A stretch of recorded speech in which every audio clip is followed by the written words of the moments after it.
Hola, ¿qué tal? El día de hoy vamos a continuar con, con temas de relatividad especial y vamos a tratar de practicar un poquito más la idea de tensores. Vamos a definir algunos tensores que son importantes y vamos a comenzar a pensar todo en cuatro dimensiones. Esta idea ni siquiera es original de Einstein.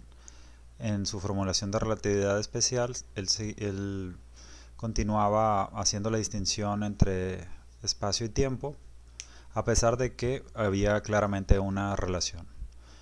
Entonces fue idea más bien de alguien que llegó a ser su profesor, de Hermann Minkowski, matemático, la idea de tener un espacio tetradimensional y definir todo a partir de ahí.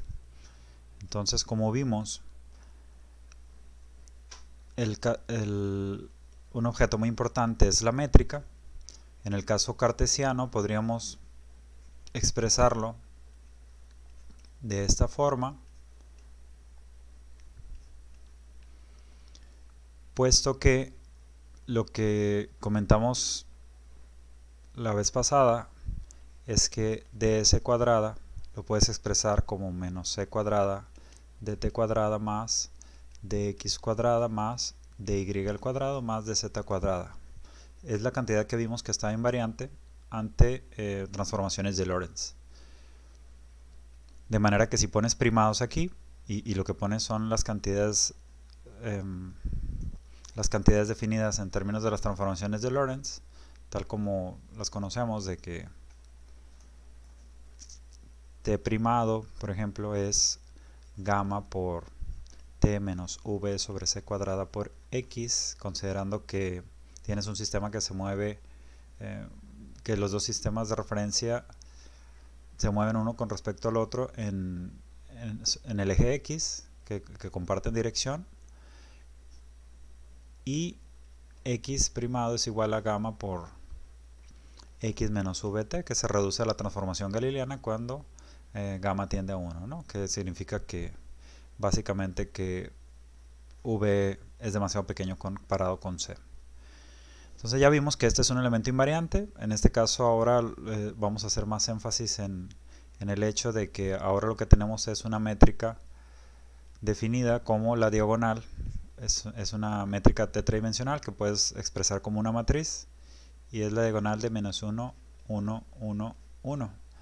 En este caso ya vamos a estar hablando de aquí en adelante, cuando estemos mencionando todo en cuatro dimensiones, que el vector x mu en este caso va a tener componentes, obviamente x0, x1, x2 y x3, lo cual se codifica diciendo que tiene componentes xy. Recuerden que y corre de 1 a 3, que las cantidades griegas van a correr desde 0 hasta 3, de tal manera que agregamos la coordenada 0, que en realidad es la coordenada del tiempo. Haciéndose igual a 1, lo cual se acostumbra bastante, lo que tenemos es que esto es básicamente t y todas las x, y, z, ¿no? Pero vamos a dejar de pensar en esos términos un poco y vamos a pensar en estos.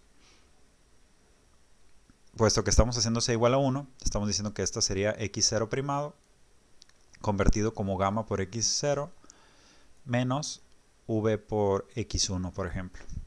Y en cambio estos se transforman y y z de manera trivial, ¿no?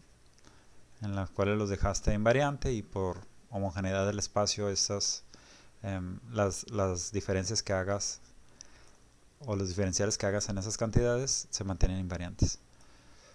También mencionamos ya que si expresamos los diferenciales de la versión diferencial de las transformaciones de Lorentz, llegamos a la versión de la transformación de velocidades.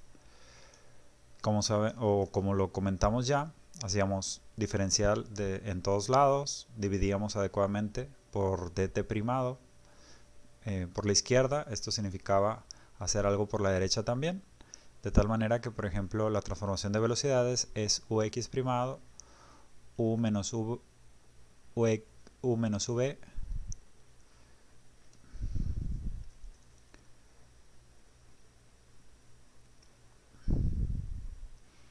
por 1 menos uxv sobre c cuadrada, por ejemplo. Y en el caso de y primado, nada más hay una parte que no se cancela. Entonces,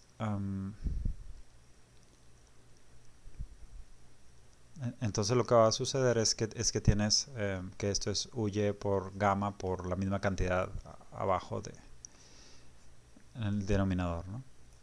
Entonces este tipo de cosas ya lo comentamos. Esto garantiza en particular que la rapidez que mide si un observador mide rapidez c para algo, automáticamente el otro observador también lo va a medir, al menos en magnitud, ¿no?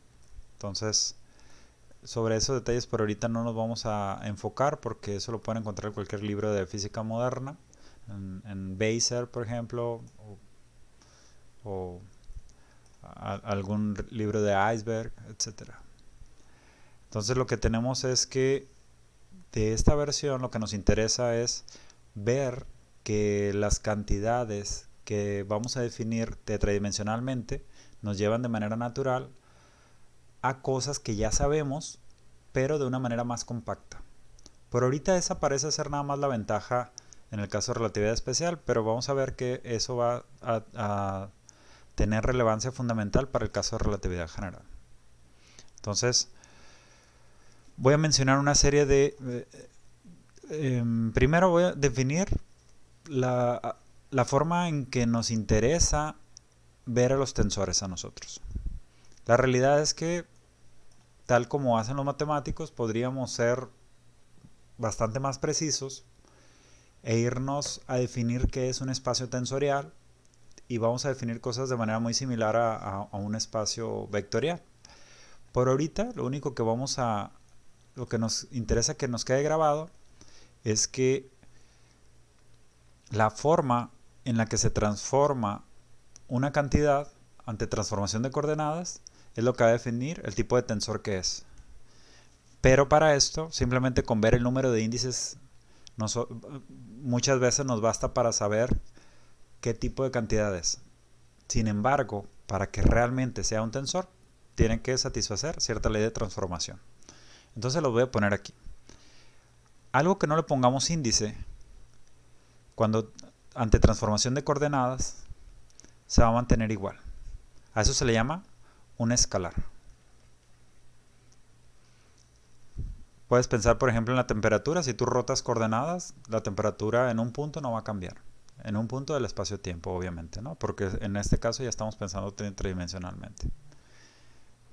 Cuando tienes un vector, esta cantidad tiene un solo índice y se va a transformar de manera que si cambias a otro sistema coordenado, lo voy a llamar primado aquí, tendrías que poner la parcial de a mu primado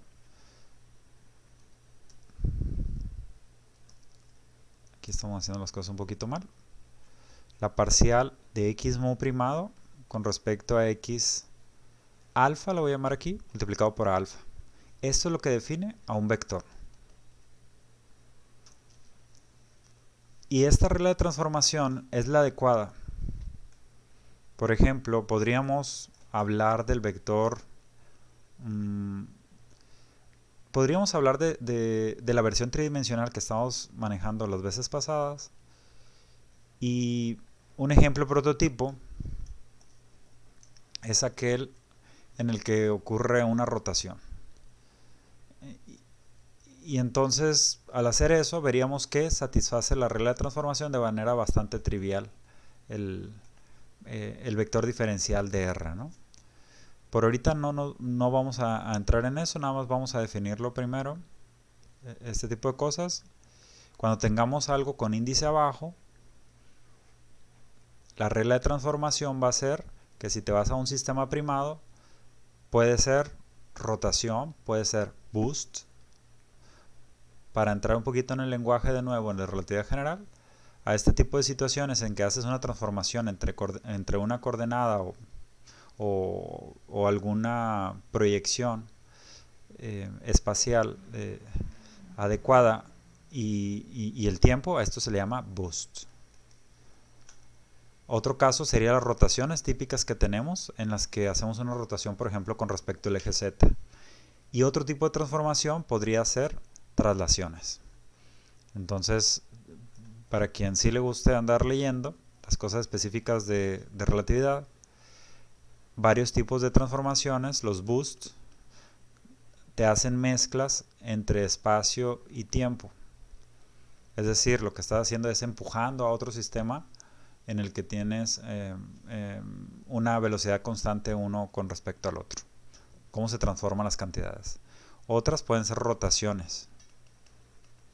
Entonces las rotaciones van a ser simplemente cambiar x con x, puro espacio con espacio. Por ejemplo, xy, transformarlos a xy primado mediante alguna rotación característica que ya conocemos.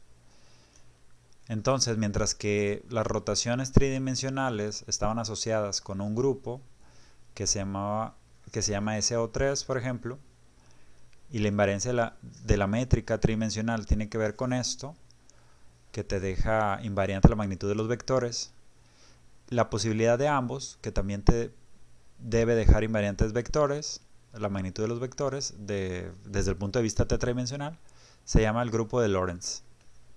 Lo puedes ver como S13 o S31, es equivalente porque nada más tiene que ver el signo. Entonces, si incluyes traslaciones, decíamos que este se llama grupo de Lorentz, para quien le guste ver la parte formal. Y si las incluyes, a este se le llama grupo de Poincaré. Y ya no me lo voy a decir como nombre. Nunca recuerdo cómo va el acento, es francés a fin de cuentas. Y también fue uno de los creadores de la relatividad especial, ¿no? Lorentz, Poincaré y Einstein, digamos, que fueron los principales aportadores a la teoría de relatividad. Decíamos que cuando a algo le vamos a poner un índice abajo, se va a llamar covector, o en ocasiones le llaman vector covariante y a este vector contravariante. Yo voy a usar esta notación más usualmente. Y esto sería, la forma en que se transforma es la parcial de x alfa con respecto a x mu primado multiplicado por por b, que era el original, alfa. Entonces, si se fijan, lo único que está cambiando es que en este caso estás contrayendo con el índice de abajo y tienes que hacer la sumatoria correspondiente de 0 a 3. En este caso, la sumatoria correspondiente de 0 a 3 va con el índice arriba aquí, y estas solo se derivan con respecto a una coordenada, mientras que aquí estás haciendo una derivación con respecto a las 4 coordenadas. Entonces, lo único que hay que grabarse visualmente es que este índice libre se mantenga como índice libre arriba, y ya después hace la contracción adecuada. Eso siempre es útil, lo vamos a ver constantemente en el uso de tensores, que es una forma de verificar que estás haciendo las cosas bien. La otra es que como existe un solo índice, existe solo un factor tipo de derivada parcial en este caso.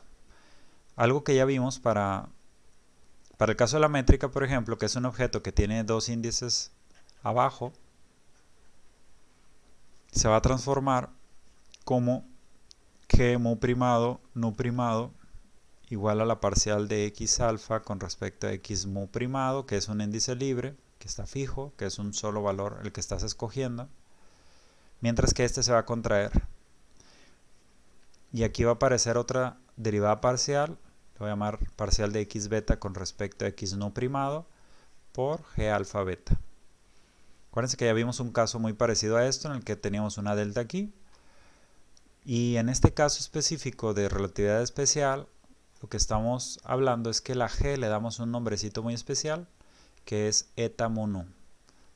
Esta letra es, creo que el equivalente de la h griega, y lo que tenemos es que esto está describiendo un espacio plano, aunque sea más complicado, digamos, o más rico en experiencia que el espacio euclidiano usual, ¿no?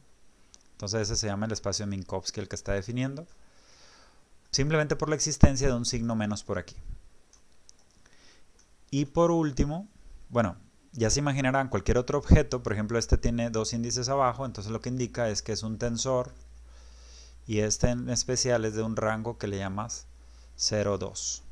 Este también podrías decir que es un tensor de rango 0, 1, porque no tiene índices arriba y tiene un índice abajo.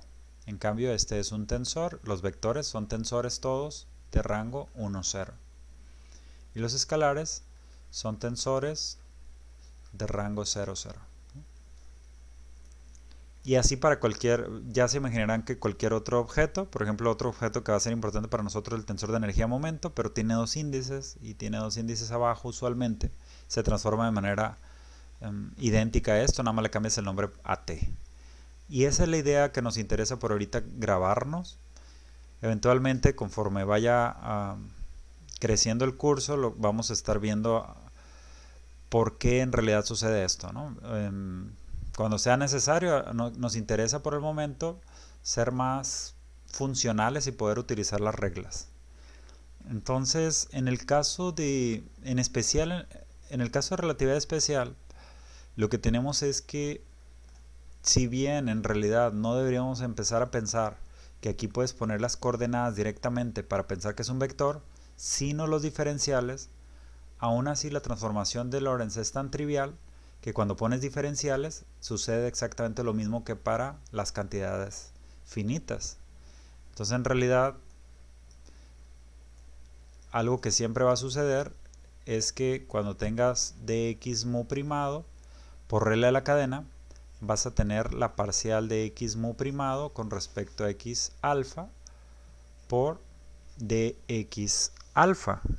Entonces, si fijan, este es un caso especial de esto mismo. Estamos diciendo que este es un vector diferencial y que por regla de la cadena está sucediendo lo que esperaríamos para una transformación tipo vector.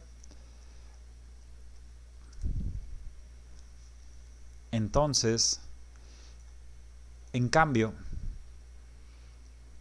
hay otro prototipo. Entonces digamos que este es el prototipo de vector.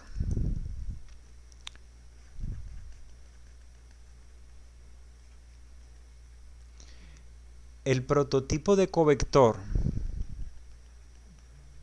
para que vayan viendo que sí hay diferencia, al menos aquí visualmente, el prototipo de covector es que tomes una función escalar y hagas su derivada parcial con respecto a cualquier coordenada, ¿no? Entonces le voy a poner el mismo nombre, nada más para que lo comparen visualmente.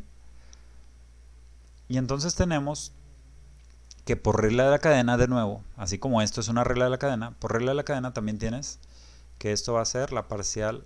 Si tienes que estas coordenadas dependan de otro sistema coordenado, entonces esto lo puedes expresar como, o que hagas que esto dependa de otras coordenadas, pues por regla de la cadena lo que vas a tener es que esto va a ser la parcial con respecto,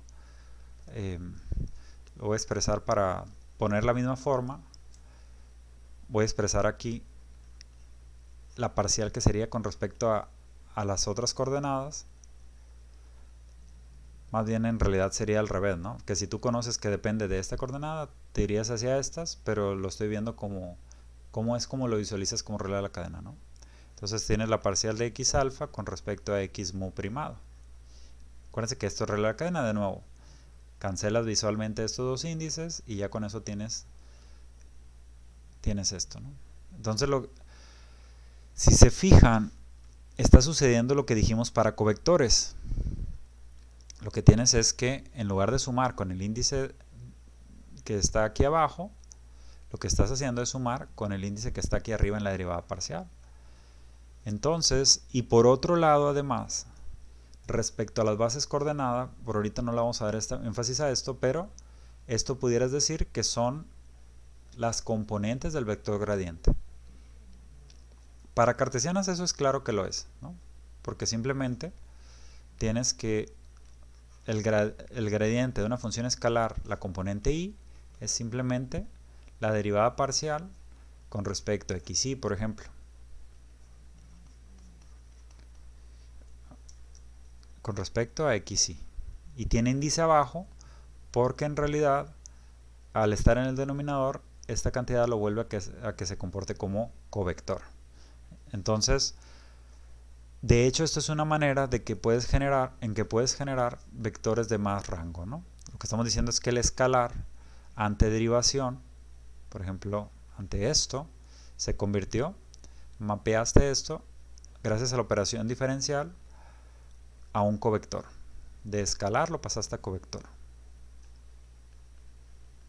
Acuérdense que hay muchas operaciones de ese estilo aún en las formas clásicas de física, ¿no? Por ejemplo, cuando haces el gradiente de una función, estás mapeando o pasando de una función escalar hacia un campo vectorial. Por cierto, aquí nada más lo aclaro por un momento, que las cantidades que estamos diciendo, estamos hablando como vector, estamos mencionándolos como vector, pero en realidad deberíamos pensar que son campos vectoriales.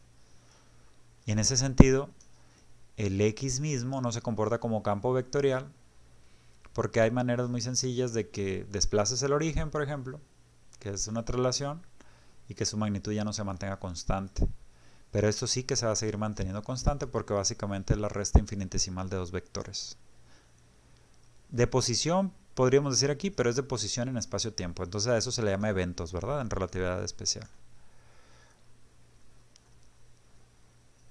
En el caso de las transformaciones de Lorentz específicamente, si pusiéramos diferenciales en estas ecuaciones que dijimos, podrían ver directamente a qué son iguales estas cantidades.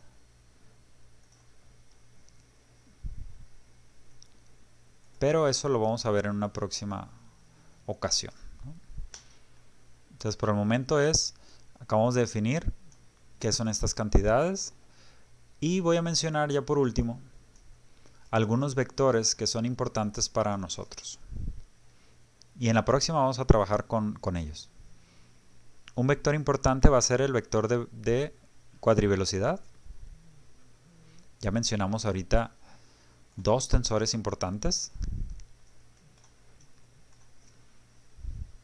Entonces, vectores importantes para nosotros. El vector de cuadrivelocidad difiere de lo que acostumbramos a llamarle velocidad nosotros, porque no son derivadas con respecto al tiempo, que no son derivadas con respecto al tiempo coordenado, sino con respecto al tiempo propio. Y en realidad esa es la manera más natural de ver las cosas. ¿Por qué? Porque el tiempo propio es la única cantidad que vas a ver, o las deltas de tiempo propio, qué tanto tiempo transcurre para un observador que viaje junto a una partícula o para la misma partícula, por ejemplo, es la única cantidad que te vas a encontrar invariante con respecto a tiempo. Todos los demás, cuando se mueven con respecto a la partícula, por ejemplo, un muón tiene un tiempo de vida media de 2.2 microsegundos aproximadamente. Pero eso es desde el marco de referencia del mismo muón. Cuando viaja con respecto a nosotros a cierta velocidad, lo que tenemos es que su tiempo de vida se alarga. Entonces eso es lo que estamos tratando de expresar, que la forma más natural de expresar las cosas aquí es con respecto al tiempo propio. Otro vector importante va a ser el cuadrivector de momento, y este simplemente va a ser definido como masa por la derivada de x mu con respecto a tau, o simplemente como masa por u mu. Y esta masa ya dijimos antes que es la masa en reposo todo el tiempo, ¿no? No hacemos ninguna distinción de pensar si va a haber masa relativista o no. Y vamos a ver que esto nos lleva de manera más natural a ver todas las cosas. Hay otros vectores que los voy a mencionar también porque los vamos a estar usando ya próximamente. Uno de ellos es el cuadrivector de corriente eléctrica, por ejemplo. Este sería simplemente ρ por u mu. Otro, y este ya codifica, bueno, vamos a ver qué codifica próximamente, pero ahorita nada más los vamos a mencionar. Por ahorita estos serían como los vectores importantes, los que vamos a estar utilizando. Bueno, también podríamos mencionar el de potencial eléctrico. Y vamos a ver cómo está definido. Por ahorita no lo vamos a utilizar, pero este llega permite definir también un tensor ya de rango 2 que va a ser muy importante para nosotros, que se llama el tensor electromagnético. Entonces es el cuadrivector de potencial electromagnético, y este se llama ya por sí mismo tensor electromagnético. Ya que veamos todo esto, vamos a empezar a sentir más diestros en el uso de tensores. O sea, qué cantidades llevan, cómo nos llevan a las versiones tridimensionales de ecuaciones, por ejemplo, de Maxwell, o ecuaciones mismas de la relatividad, ¿no? Entonces, por el momento, nada más los definimos y en la próxima vamos a estar trabajándolos. Entonces, con eso está bien por ahorita. Introducción a cierta notación y en la próxima los usamos. Hasta la próxima.